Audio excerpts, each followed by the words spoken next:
Good morning, everyone, and welcome to Credit Chat, the Credit Verse. I'm Rod Griffin, Senior Director of Consumer Education and Advocacy for Experian. This is where we talk about everything in the universe of credit. And everyone's headed back to school right now. I just got pictures of my grandson and granddaughter on Facebook yesterday on their first day. So they're headed back. And that makes it a perfect time to discuss not only what's happening with kids in grade school and middle school and high school, but also college and what's happening for parents and the young adults who are going off to college, because I have a granddaughter also who is starting her first year in college and another who's a junior. Can't believe how time has flown. So really important discussion to have. What about finances, money, and credit in college? And joining me today for this important discussion is Dr. Katherine Bihr, Vice President of Programs and Education for the TGR Foundation, a Tiger Woods charity.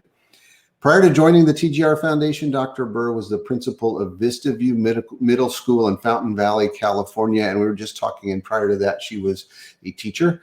So as I said to her, God bless her soul for taking care of our children and teaching the things they need to know. It's a hugely important and valuable responsibility we place on our teachers. So thankful for all of you.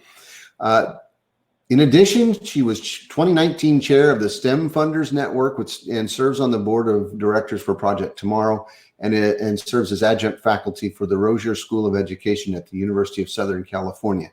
Welcome, Dr. Bihr and Kathy, if I may, to the conversation. A little bit more about the TGR Foundation before we jump in. The TGR Foundation is celebrating its 25th anniversary this year, and it helps underserved youth connect their passions to purpose and prepare academically and financially for college. And many of the programs are free, if not all of them. Among the many in-person and virtual programs the TGR Foundation offers, you recently hosted a virtual program called College Bound Academy to help incoming 12th graders prepare for college, the college application process and the financial aid process. And we know how easy those things are. And so I think that's a great place to jump in. Can you tell us more about yourself, anything you'd like to share, and about the programs that the TGR Foundation offers? I think that would be a great way to kind of kick off the conversation today. Sure. Thanks, Rod. It's just such a pleasure to be here and have a chance to talk to you today. I'm passionate about education and about creating opportunities for all kids. I think it's just such a privilege to be in the space where we can provide opportunities for young people from all different types of backgrounds to find their purpose and kind of guide them along the path for what's next in their life. The foundation itself, our programs work goes back a little over 15 years, specifically when I came on board with the TGR Learning Lab. And what we set out to do was try to help young people connect their passions to the world of work and school to the real world of work. Why do I have to go to school and learn all these subject areas? It's like, well, if these are the types of careers and things that you want to do, then school's a very necessary piece of finding that kind of success. And so we start there. We work with elementary kids, with middle school kids, trying to help them explore a variety of different careers. And then we have a scholar program that is more than just scholarships. It's actually helping them learn how to get into college, how to stay and persist in college, and how to find their way out into the world of work as well. So a wide variety of things. And I think through that program, we found the need that high school students need for a College Bound Academy. And that particular activity that we offer for high school students really helps them navigate the process of how do I apply for the college of my dreams and where I want to go? How do I afford it? How do I, apply for financial aid and all of those types of things? And if all I know is, the colleges maybe that are around me, did you know that there are colleges all over the country that are really good fits and have really good opportunities for young people to come and engage in their schools? So College Bound Academy really just opens up the world for kids as well. So I think that's marvelous, because I was the first person in my family to go to college. And so I had a very limited view. I mean, I knew I thought I knew what I wanted to do and was going to go into aerospace engineering. And long story short, after the first year, my advisor and I both met and agreed rather abruptly, not abruptly, rather completely, that I should pursue other interests. Still love airplanes, but you wouldn't want me to design one for you. So, and so knowing what your interests are and your aptitudes are, I think are important. But I also didn't know that schools didn't offer one discipline. So for example, some schools are known for engineering, but they may have great programs in other areas. And how do you learn, and how do you know? So I think, do you help students with those kinds of questions? I mean, so for somebody it's completely new, it's so intimidating. Right. Well, and I think there's different paths to, where you want to go with your major and your ultimate career goal that maybe you also don't really think about. There are a lot of liberal arts colleges, that's how they're characterized. Mm-hmm. And that's a great place for people to go and get kind of the real basic, get a really great basic degree that can actually then they can apply to grad school for medicine if they're interested in that, or go off into law school, or whatever it might be. And I think sometimes that's another really great way if you really aren't 100% sure of what your major is going to be. If it's aerospace, then you may really want to go to a specific school for that. But if you are a little less confident and you want to continue to explore, a liberal arts college is a really great way to get an awesome education and actually launch pad into that next phase. Yeah. So thinking about getting started, what are some of the key factors that college-bound students and their families should think about when they're taking that next step? What do we need to talk to our kids and the parents who are new to the system? Right. So TGR Foundation through our website and through TGR EDU Explore, we have a couple of really great tools that will help families kind of navigate the path to college. Financial Pursuit actually looks at the affordability model of how do I afford sending my child to school, and it's a great way for the student to go through, but also for the parents to kind of understand the process of scholarships versus grants and loans and on all of those types of things that can come into play. There are a number of other really great opportunities out there to explore different pathways to college and actually help you identify better what the best fit might be, and which colleges line up. And I think when you're in high school, being able to create like a list of colleges based on interests is a great way to start also, and think about, here's where I think I want to go. And this meets the need that I have for the major that I've selected. And, there's a lot of handholding that needs to go on in that process. You don't have to just, quote, settle for the college that's down the street. There are actually really great other options out there. And it's, to your benefit, really, to get curious and explore what's out there. And to know, and that's something that, as I've grown and worked with people like you, that you find out the opportunities that are there. And I think working with young people too, one of the things, and I base a lot on my personal experience. So talking to my kids about career options and opportunities that they may not, based on what they know as a young person, their world is kind of formed around what they know of you as in your career and parents, or what they've talked about in the local community. Exposing them to the enormous range of career opportunities and education opportunities that are out there, I think drives their curiosity and the opportunity. I have a grandson, and he wasn't even sure he's going to college, and then he discovered, and he's very much an outdoorsman. So he loves fishing, loves being outside, and turns out, and it's one of those that I get emotional because I'm very proud of him, because he didn't think he would be able to qualify. And then he announced that he had a virtual full ride scholarship when he graduated on academics. And we kept going, okay, we knew you could, so he's one of those that sort of discovered himself, but also found out he's going to college. He wants to be a game warden. That's his goal now. So he's he got into a great program that he didn't know existed. And it was just through conversation. He talked to me about, what do you do? How do you make money? He asked me one day, so it's interesting. How do we talk to kids, and how does, some like the TGR Foundation, how do you help raise awareness of opportunities? I mean, is that something that you talk to kids about too? Oh my gosh, that's my life, Rod. I would love the story you just gave. And, our learning labs were designed exactly for that. Working with students that are even in elementary school and letting them know that there are, lots of different options in different types of career fields.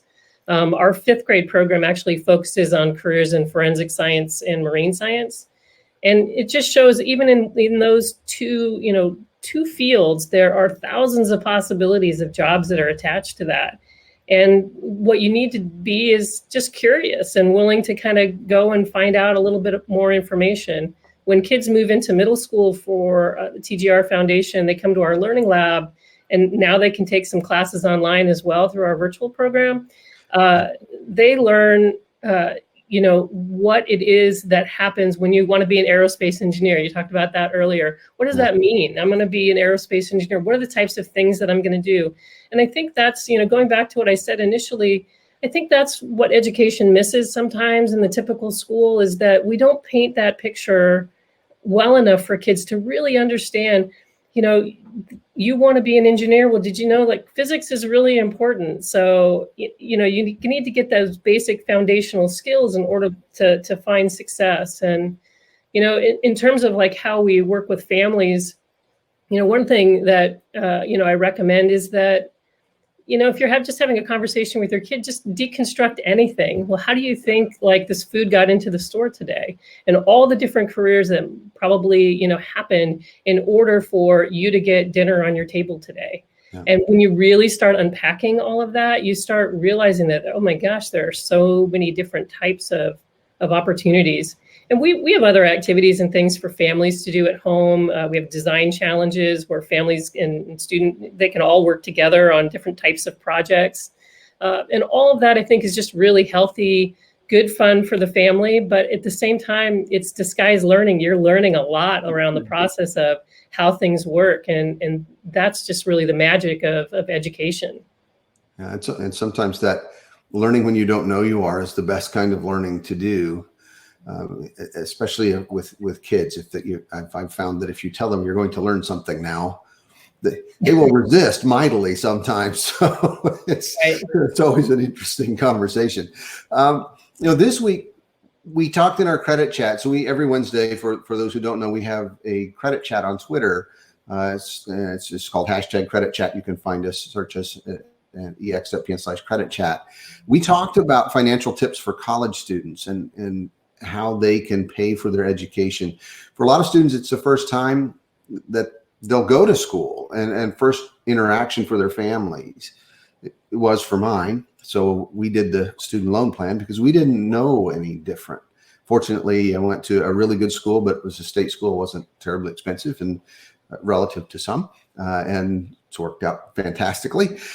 But are there tips we can give college students and their parents about funding their education? Where do they find out about scholarships and grants and that FAFSA thing? Tell us about that? Yeah, all of those things are super important and can be so confusing. So, some of we have online resources that are great for families and for aspiring, rising seniors that are going off into college.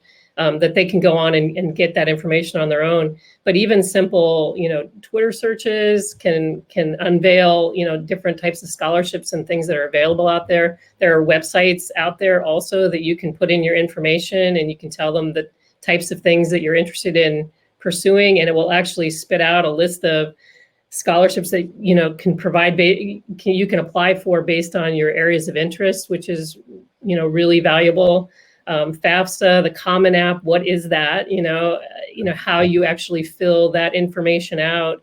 And, those are things that we cover as well. So TGR Foundation hosts a variety of webinars throughout the year. So, sign up for our newsletter. We are pretty prolific about sending information out and letting people know, join us for this. And you don't even have to, if you miss it, you can catch it after the fact. And, we record lots of these sessions. So super, great information out there. But again, some of that foundational knowledge about, one of the things is if you're going to go to college, sitting down with your parents and actually planning it out, where am I going to go? What am I interested in doing? What's my budget? Really kind of starting that process in the uncomfortable conversation of, what do I have available? Do I have a college fund that's available for me? Or am I starting from, ground zero? And it's like, okay, well, then I know I'm going to need scholarships and start going through that process and, really working together with your family.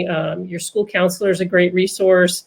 TGR Foundation is a pretty great resource as well. And then there's a number of other places online, but, being persistent, I think, is important in the process. Persistent and consistent, and starting early. And we've had all those conversations too. Where do they just for the first time, I'll tee this up. Where do they find TGR Foundation? We can talk about that more too in a little bit, but well, I'll tell you the one thing that, devastating piece of the pandemic was, shutting down schools and programs and things like that. But we were able to pivot fairly quickly and created a lot of online resources. So tgrfoundation.org, tgrfound.org, I guess is how it is. You can actually, you can go on the website and you can see our programs. We actually have a programs only website called tgreduexplore.org. And it's separated by, here are things for families, here are things for students, here are things for teachers. So we have resources there for educators as well. Some are lesson plans, but some are actually really great interactive pieces like the financial pursuit that we mentioned earlier. And really just, checking those types of resources out. Great way to learn more about us as well. Yeah, great. So we kind of talked about best practices a bit, but can we maybe dig a little deeper? What are best practices for college students who are managing their own money for the first time? I was in an era where the first week on campus, you got T-shirts and I don't know if we can call them Frisbees still, but flying discs. Actually had computers when I started, and you could sign up to win those. So I was post typewriter and early computer, but for every one of those, you got a credit card offer. It seemed like finances become a major issue. It's what's an emergency? What are the things that we need to talk about with young adults and students in particular, or just getting on their own, about their personal finances and their college expenses? Yeah, gosh, it's such a good question. And I am not the poster child personally for this. I wish I could go back and do it over again. But really, I think having that early conversation about budgeting and knowing what what it is you need to be you for the month, let's say, and figure out, okay, where are those dollars coming from? And then kind of understanding what your needs are. So I think the conversation on needs and wants is super important. What is it that you really need, but what is it you really want to do, and plan for it? I think there's a lot of enticements to do other things like, getting a credit card is a great way to start building credit. But also being responsible with that credit card is important too. How do you pay it off every month? Really starting to plan for it. Do you need to get a job? Those types of things. But I do think it all starts with that first conversation around budgeting and really understanding, what does it cost to be you? I think that's a great way to put that. I don't think I've ever heard it put that way before. That what does it cost to be you, and maybe you could be a little less expensive sometimes. Yeah, sure. And I know I'll never forget, I had an economics professor he was German, so I won't try to do his accent, but he said on multiple occasions, pizza and beer, it was more like pizza und beer, on Friday night are not an emergency, which shocked us the first time we heard that. Still a little shocking sometimes today, but because it sure feels like it. But his point was very well made. Things that seem like an emergency, especially when you're a college student, probably aren't. And so having that conversation around knowing what credit is. So from my world, of course, we talk about how do you build a credit history? How do you use credit well? All things that are critical to learn. How do you learn? And one of the questions we're getting is, as a college student, should you build your credit? And should you have credit at all? And I think from my perspective, the answer is yes, but not a lot. You don't need a lot, but having one or two credit cards, perhaps you may have student loans, that's going to build your credit. And what I always kind of stress that, be sure that pizza and beer are not an emergency. If that card's for emergencies, that's not one of them.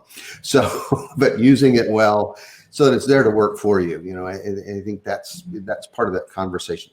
And I also had a college professor. She's retired actually last year, but she didn't like the word budget, so she called it a spending plan. And I always said, well, I'm from Texas, so we call it a budget. Let's just deal with it. But whatever works for you, call it what you will. Make sure you know what your plan is. I think that, your point is absolutely spot on. Kind of interesting. I think if it was a spending plan, I'm like, yeah, it's just part of my spending plan. I just continue to spend, That makes it a little easy. Yeah, I don't know, but things that, so words, and that's where my passion is, words. So I love those kinds of, how do we phrase things differently and make it more palatable? Works for me. When college students now are starting, one of the big expenses is often books, if they're still using books. Now it's they're ebooks a lot, largely, so electronics. Do you have tips for how to make those things more affordable? How do we help students manage those costs? Yeah, so I'm adjunct faculty at USC, and what I've seen a lot of students do now is there are processes where you can rent books. You can actually check your textbooks out of the library at school, as opposed to paying for anything. You can actually do that also. And I think, being aware of all the different school supplies and things like that you need, you could maybe work with your roommates to, budget and buy in bulk, and get ahead of some of those costs from time to time. But a lot of textbooks now are digital too. I mean, there's a lot of really great ways to get around it. And, I have, to be honest, when I graduated college, I had boxes and boxes and boxes of books at the end. And you know what? In some cases, you can sell them back to the university, but in others, they go out of use, and then you just pitching them. So I think a digital option for a textbook is a great way to save some money, and or even renting them, I think, is great. But if you're really pinched, check out the library. Oftentimes, professors will put different copies available there for you to check out. The library, what a novel concept. Still have those. Do you know what the library is anymore? Spent a lot of time there, and I can look at my bookshelf to the right as a bit of a book collector, and I have my collected works of William Shakespeare that was probably 100 years old when I got it in college. So now it's much older than that. So I still, some of those books are still there. I guess one last thing, I think the information you shared is incredibly important, and helping young people and their families. And I think we often forget the families when it's a new experience.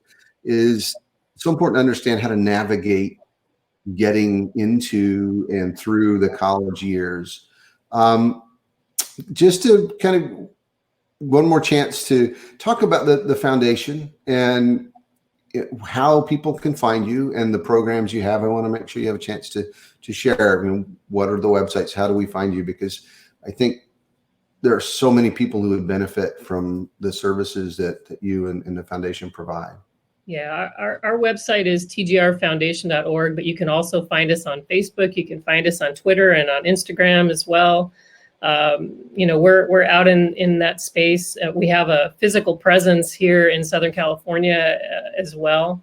But surely, email us if you're interested in some of our programs. Check out tgreduexplore.org. And for families too, and you mentioned, you were first to go off to college from your family as well. We've got many kids in that category. And one of the things that we do through the foundation is we give all of our scholars a mentor. Everybody goes through, gets a mentor that can help them kind of navigate those, that unfamiliar territory. And as valuable as the mentor is for their student, the mentor is really important for the family too. The family really learns a lot alongside their student, their child, from that mentor. So, I think there are ways, to really provide support. And as we're all in business and industry too, like, think about how can you give of your time. We're always looking for volunteers, people who want to give back and have the time and the ability to be a mentor to young people. Happy to connect with you about that also. But again, I think it's education is not just the responsibility of one entity. It's everybody's involved. It's all of our interests to make sure that we have a great educated society. So why wouldn't we all try to band together and provide support in any way that we can? And couldn't agree more. Thank you for being here today. Thank you for being a teacher and a principal. And as I shared, I was a substitute teacher. Absolutely loved it for about a year, but can't thank you enough. And I always, share with my teacher friends and teachers everywhere that, the responsibility you take on as administrators and faculty and teachers is for our children is unbelievable. So thank you for that. Hey, Rod, can I just say a quick thank you to all of you also from Experian. You've been such great partners of ours. And I don't say that lightly. I just think it's important for folks that are watching to know that, businesses and corporate entities like Experian, that they take the time out to actually do this type of work and really understand and get hand in hand with organizations like TGR Foundation. It makes a tremendous difference. And we really do appreciate you. So thank you so much. Well, thank you. I mean, I think partnership is the key. I mean, we have to work together to make a difference, and Experian's committed to that, and working with organizations like yours. So we're right there with you. And, I think that's, if we can help our kids and young adults be more financially successful and achieve their goals and dreams, we'll, as a society, be more successful too. And it helps all of us. So thank you for that. And for being part of the chat today. And for anyone who would like to join us, a little bit about where you can find us. Experian is on Twitter every Wednesday on our credit chat, 2 o'clock Central, 3 o'clock Eastern. You can join us. You can learn more at ex.pn/credit chat. You can find this conversation and others on YouTube and Facebook and other places. You can learn more about our Credit Chat Live programs at ex.pn/credit chat live. You can even join me on Fridays, usually on Instagram. So we'll be there to answer questions about credit reports and credit scores as well. And that's at experian.us. So hope to see everyone engaging in the conversation, learning together and working together. So Dr. Bihr, thank you so much for joining us today and for the insight you shared and for your work at the TGR Foundation, again, at Tiger Woods Charity. Thank you all so much for listening and joining, and we will talk to you again very soon. Take care, everybody.